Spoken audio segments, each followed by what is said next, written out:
Welcome back to the weekly Xbox Indies, your source for Xbox indie game reviews.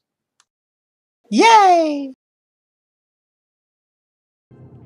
Radiangames has become synonymous with high-quality shooters, and Inferno is no exception. This time around, Radiangames takes the twin-stick shooter formula from their first game, Joy and puts it into a gauntlet-style dungeon crawler. As you travel through the game's 30 stages, you'll collect keys, bombs, drones, and lots of money. Keys and bombs are pretty self-explanatory, but the drones add a nice new element to the gameplay. You can have up to 3 drones active at a time, and most of the time they'll simply act by helping to shoot whatever you're shooting at. But since you don't have direct control over the drones, they can also shoot independently. And many a time I've been saved by a drone shooting at an enemy that was sneaking behind me. Finally, there's the money you collect, which can be used at shops in each level to buy more of the aforementioned items, or upgrade your abilities. Watching as you go from a simple ship to a speedy ship with rapid-fire homing bullets is exhilarating and gives a sense of RPG progression beyond simply moving to the next level. You also have a shield at your disposal, which should be used liberally in order to survive some of the game's trickier levels.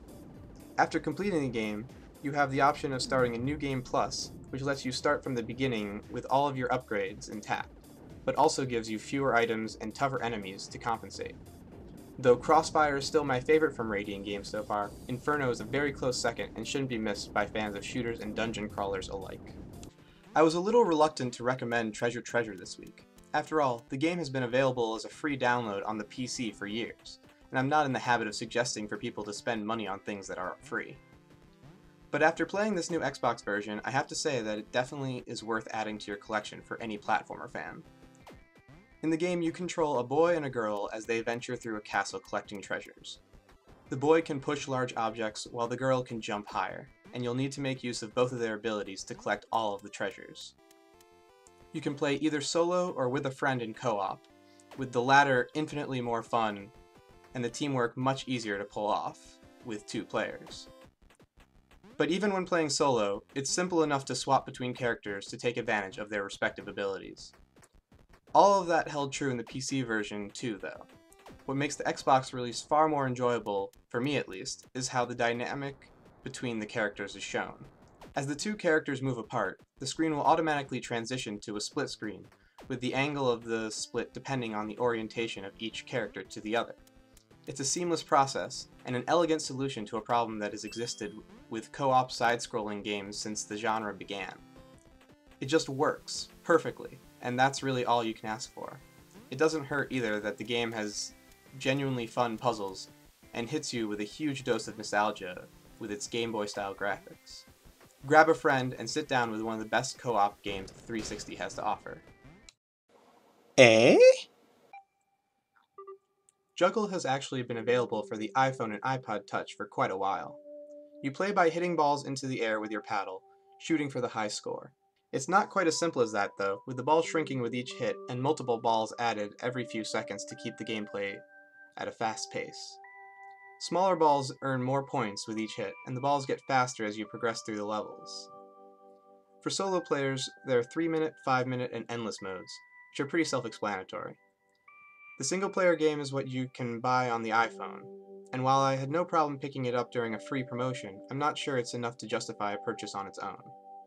However, the 360 release gets 3 new multiplayer modes, which add a lot to the game if you have someone else to play it with. Especially the volleyball mode, which follows the same mechanics as the single-player game, with 2 players passing the balls between each other. If one player lets a ball drop on their half of the screen, the other player gets the point, with more points awarded for smaller balls. It's a lot of fun and highly recommended if you have someone else to play it with. Jimbo vs. Legion of Darkness is a shooter that seems to take Contra as its primary inspiration, right down to flying power-ups that you need to shoot down.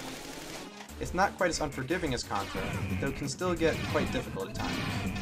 Interestingly, there are 2 control schemes to play with, either retro or modern. Retro controls should feel similar to gamers of the 8 and 16-bit era, with aiming and movement both assigned to the left stick, with the downside being that you can only aim at 45-degree angles. The modern option puts aiming controls on the right stick, which allows for more precise aiming and makes the game much easier. It's an average shooter that should satisfy your action cravings, just don't expect it to top games like Weapon of Choice.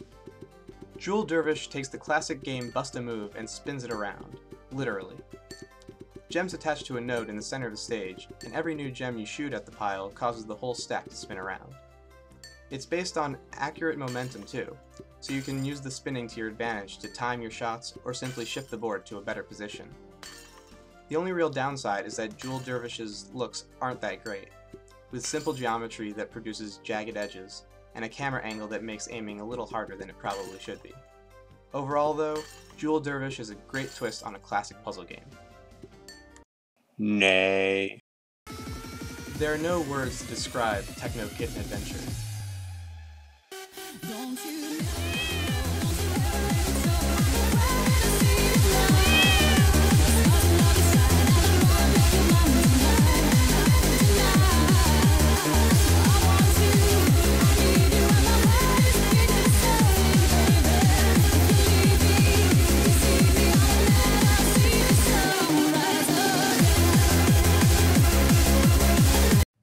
Yeah, good luck getting that song out of your head.